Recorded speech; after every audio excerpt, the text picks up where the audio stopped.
Project Destiny, which is what I'm calling book 3 at the moment, because like I said,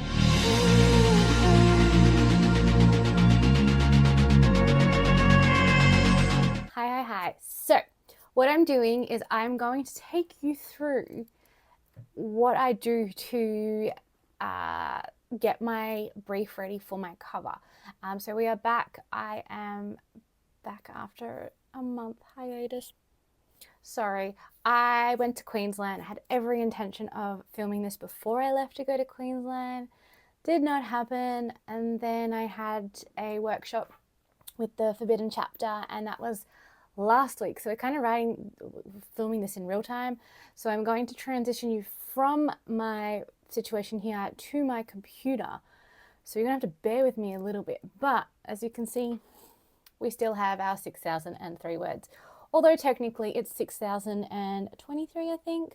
I have been actually focusing on the extra snippet for faded fragments, which I have almost done.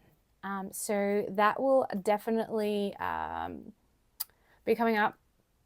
I am booked in with my editor to be able to have that snippet edited. It's about 10,000 words. So a lot of my effort and time has gone into that. But until we get to that, which I don't know, I kind of feel like I want to read a little bit of it.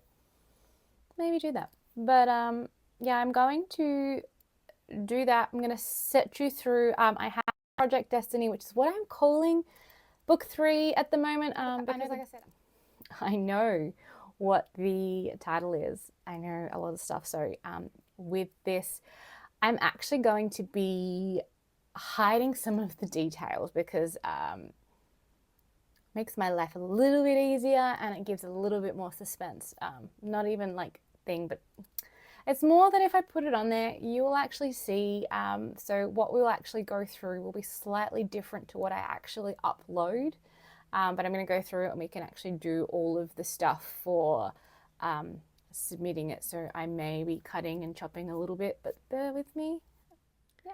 All right, now we have swapped. I have my Yeti Nano, which I actually love. I use my Yeti Nano microphone for all of my other podcasts, but until I get a new kind of screen, sort of recording thing, I use my little Boya lapel lavalier mics. Love them. So what I do is I dump everything into Milanote. Milanote is something that I discovered from a lot of the DIYers that I follow. So bear with me because I'm actually going to see, this is all the inspo. This is what I do. I actually have, normally I use a template and I did have stuff in here and I've had to delete it. So we're going to start from scratch. But essentially what I like to do is I kind of dump everything. I've taken some photos and downloaded them from my Pinterest. And I've tried very hard. I have the little AI filter off, but some of it still gets through the cracks. So I think I have a feeling that this little one here may actually be AI. So I'm going to delete that guy because I don't want that in there. But what I do now is I kind of work around and play. I'm really hoping this didn't go down as far as I thought it would be because, yeah, okay, cool. So what I do is we don't need that. You don't need that on the plot thing. But I kind of now just arrange the images into like a little mood board. And so we have stuff that's quite moody. I always like to put a picture of the city. So I have 2 of them. I did the same one. In this case, I nearly said the title. Project Destiny is set in Melbourne. Most of it's set in Melbourne. So Destiny's whole kind of journey is all over the place. She was where she was. I'm still kind of I know she was somewhere, but I'm kind of also discovering that too, because now I have to come up with terms for where it is and what it's called and whatnot. So that is a little bit more harder. But so I would generally send this through. I also realized, because I've got the platform up that I use, which is Milanote. They are great for really affordable prices. They also have a policy where essentially what they do is they will go back and forth with you until you are happy, which is wild. I'm just going to bring up, because I think I need some more. But yeah, I really loved Milanote. I did have a bit of a struggle with them the first time that I used them, but I think a lot of it was, and I think I've said this before somewhere along the line, but a lot of it was due to the pressures of trying to get faded fragments done, because I initially had a cover that was there and that fell apart. So I was kind of scrambling a little bit to try and find some options, and I had actually heard about them on the self-publishing podcast, like way back when. And so I was like, oh, what's the harm in doing it? And so essentially I did it. I just approached them because they were like, oh, it's done in like 14 days. And I was like, oh, this is brilliant. Like, I have a little bit of time to go. But yeah, it was just challenging. I learned better for fractured pieces. I had the cover way before time. So this is why I'm doing this now, because I actually want to have a cover quite soon. And this is purely because I want to make my life easier and not have to stress, because it's quite stressful when you don't have a cover and you're trying to market your book. So it's a lot. But what I'm going to do is I'm going to try and let me see if I can crop. Look, I am not the best, there we go, at playing around with Milanote. Oop. Nearly took what I need. No, I just want to crop it. Let me crop it. I want to crop the top. So let me see if it'll let me do it. No, but I think it will. What if I do that? Save.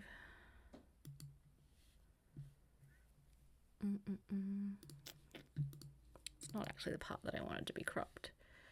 Crop, rotate, see if it'll let me.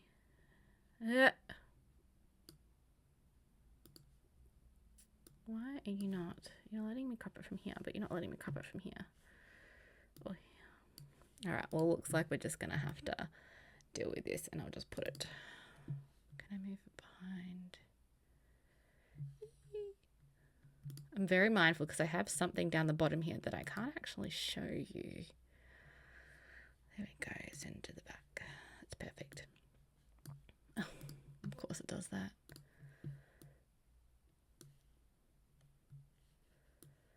So we have a bit of a mixture here of light and dark, because the story is quite light and dark.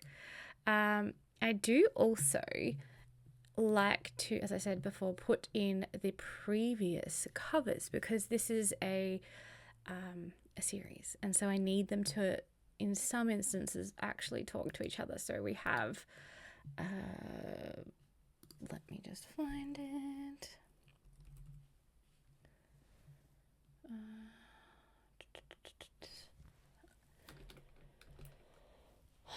But for those that are listening in audio, I'm just going to run through some of the images that I have. So I have a mixture of, there's some pops of green. So we have some gardens, there are herbs, there is lots of vibrancy with that. And then we have lots of dark items. So there's bloody hands, there's sigils, there's a pendulum, there's a bloody skull with a book, there's a dark forest, we have the death tarot card there, as well as there's like a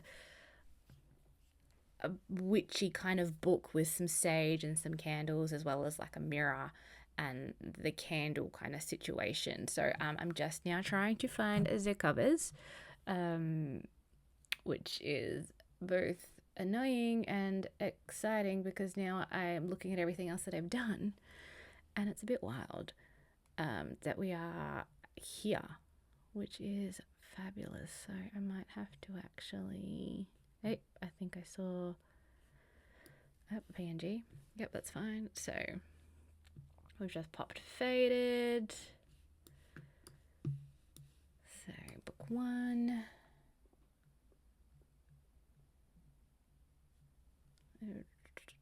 But I think like the way that I do my covers is purely because I also, in my muggle job, I work a lot with designers, as I do a lot of the packaging briefs for the products that I work with.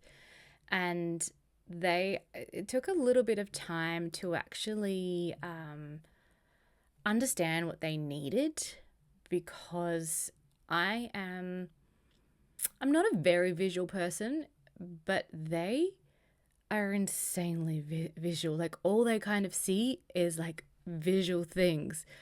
So for me, it was a little bit challenging at the start, trying to understand what they needed and how best to do that. But as a result of that, it actually made my life easier, because then I could be like, oh, I know exactly what I need to do. And this is what I've done and come up with for the actual, the way that I brief this to a designer to do the cover. So there we go. So we have that, and then I'm going to snip what I actually need. So I need this.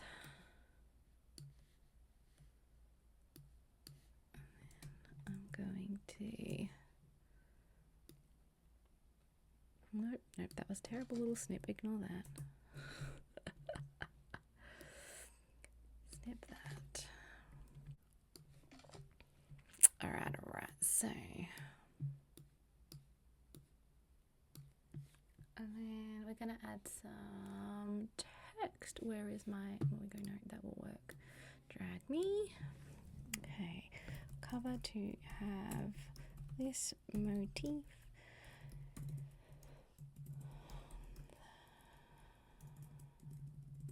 In the columns, not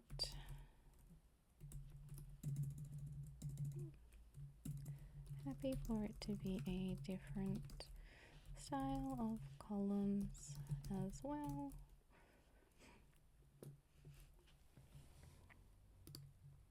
So that's my little thing that I have. There is also something else, but I can't put that in here too. So for those who are listening versus watching, the little motif that is like the little, I don't know, it's kind of like a little mirror looking thing, but it's round, it's got some little squiggles on it. It is on book one, towards the top of the columns that are there, that are tapered and are quite like Egyptian base. So that's what faded has. And then on fractured, it's kind of halfway down between like the gothic-y windows. But essentially, that is the thing that works through. Oh, and I've just seen that there's a bit of it. Oh. Anyway, I just got distracted because I just saw that the back of my cover on Fractured actually cuts that off, which is supposed to look like the actual little. Has that done for all of? It's really annoying, because if that is the case, that is frustrating. See, these things, like as an indie author, you see things crop up a lot, and something like that, where the column is supposed to be a complete thing, is not. So I actually have another book down here, so I'm just going to check real quick. One sec. Okay, that one is less cut off than that one. Why? This is the problem as well with I haven't had a lot of problems with Ingram Spark. I cannot complain very much about them because they are great. But this, for people that are watching on YouTube, that is very close to what it's supposed to be, because as you can see, the actual columns finish. And I'm going to be really small, sorry guys. But on this one, it just cuts off. Whoa! that's not too bad at the top, but at the bottom it cuts off. Oh, I'm gonna have to go and check all of my covers for these now. That's all right. That's a problem for later. But we essentially have this. This is my mood board. So I will also have the title. In this little blank spot that's kind of in the middle there, I will have the color, because I have the color that'll go right there. There are two little swatches and whatnot, so it'll go in there. There is also another image here that I am not going to put there for people to see. Sorry guys, I promise it'll get easier the closer that I get to all of this, but right now this is kind of what we're doing. So what I then do is I've already got it loaded up on Milanote, which we will now pull into here. So this is you did not, nobody needs to see this.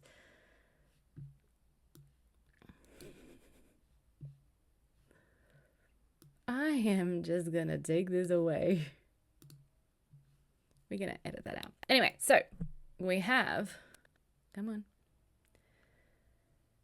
We have the little bit here.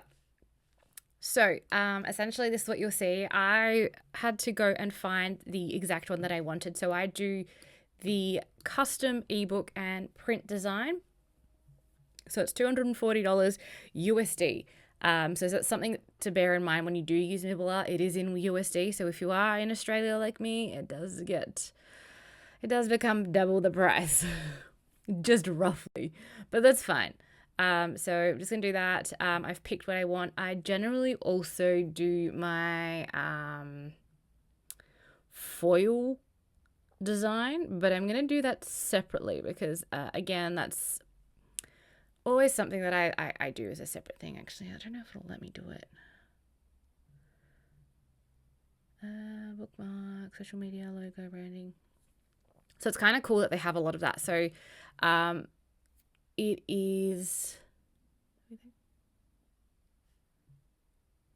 so like, look, you can even do a box set, which I think is pretty cool. You can also get additional front cover designs. I only generally need one because they're pretty good at what they do. I do tend to have a lot of changes when it comes to bits and pieces in it, because it'll go through.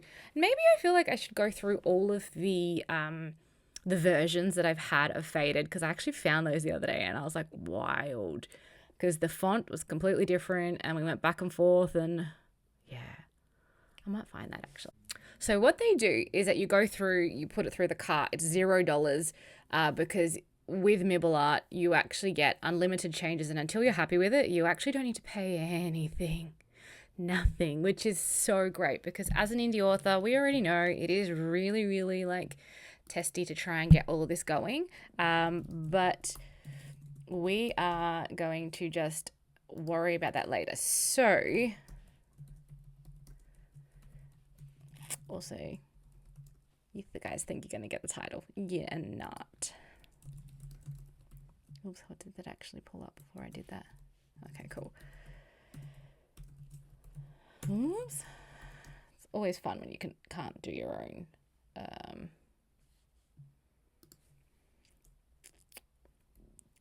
So Ingram Spark. I also like to use Ingram Spark as my predominant platform, just because their covers are a little bit harder and I can format into Amazon way easier. So I tend to do that. Trim, like all of this is kind of still in the works because I don't know my page count, you know, because we haven't finished the book yet. So what I'm going to put here, publishing platform, my trim size, my books are 5 by 5 by 6.5. Are they? Oh no, now I'm not even sure. I'm pretty sure it's 5 by 5 and 6 by 5. Look, have a ruler. Look at a book here. Let's just quickly.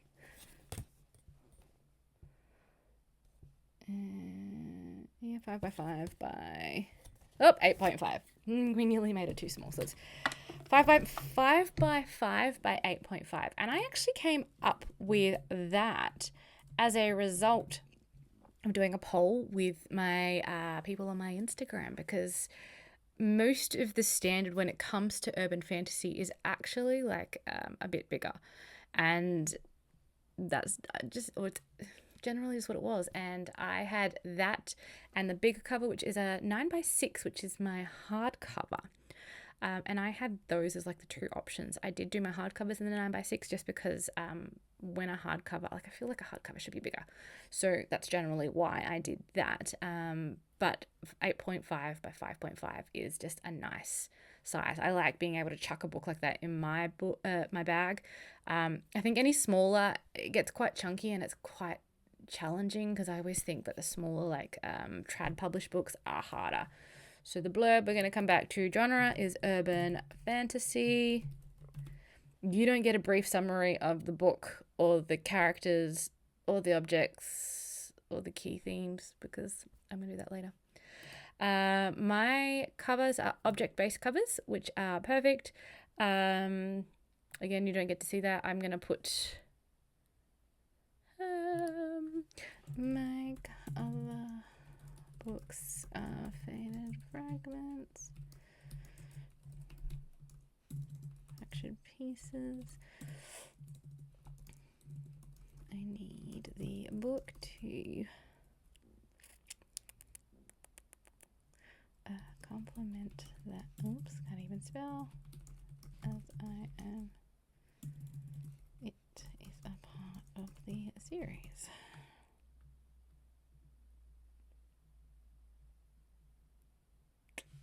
Look, and I don't mind, but it's always after. Don't have a date for you either, and I like to split it into 2 equal payments. So that's essentially what I do. I will pop all the details in there away from this so that you can't see that. But essentially, that's what I do. So once it's all done, it then gets put into, which I will just open in a new tab so you can see, my little dashboard. So I have this, essentially, if I go into fractured pieces, you'll be able to see generally what it looks like. So, I started this almost a year ago, me. I essentially put this all together. It's got the blurb, and I linked my Pinterest board last time. I did also have my cover, which I think is this. Yep. That's faded fragments. So we have faded fragments as a cover. And this was my my canvas. Oh, is it? Let's see if we can put this here. Will you open? Will you open? That is the question. Maybe you won't. I will show you. Downloads. Bear with me. There we go. So this was my mood board for fractured pieces. I had the colors that I wanted. I had, the feel for it. We have the death card in there again, and we had a lot of, so there's like Devon's Dreamwalking Assassin. So a lot of the stuff with Devon was bow and arrow like. There was a man in a business suit, a man sitting in a room, pretty standard. And then for like a Shona, I had an image of a selkie, I had a couple, I had photography, I had water, and then I had a couple of images of Melbourne. So things like the cityscape, I had the docklands, I had I'm trying to see what I've got. I've got the road, and I have the amazing building that is in Melbourne Central, which is oh my God, I've gone blank. It's the shoe place, and you look up and it's got this beautiful like image of this like the skylighty kind of thing. But essentially that's what my mood boards look like. So I'm going to finesse Project Destiny's one for it to then come up to this, and that's essentially it. So that's what I do when I go through and I do all of my cover.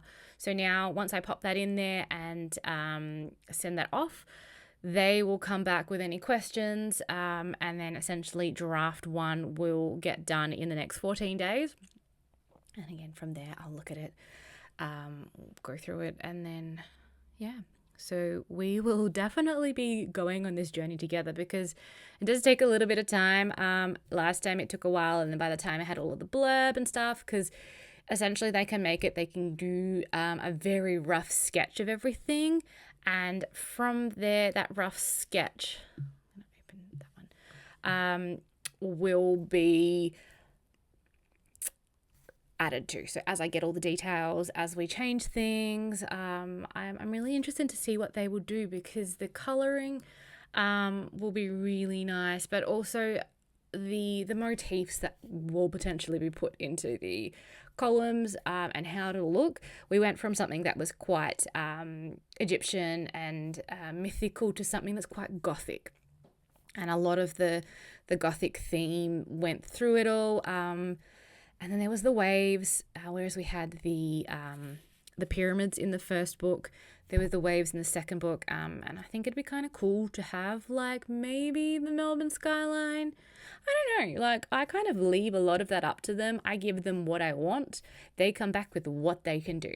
And then we go back and forth, and, you know, it'll be a thing where I'm like, no, I don't like that. Let's change that. Let's change this. Let's change that. So let me know if you would like to see the progression of what faded fragments and fractured pieces actually went through to get to where they are now, because font choices are so important. And with faded, it took 4 drafts to get the font that we have now. And as you can kind of see, we've got faded and fragments are big and small.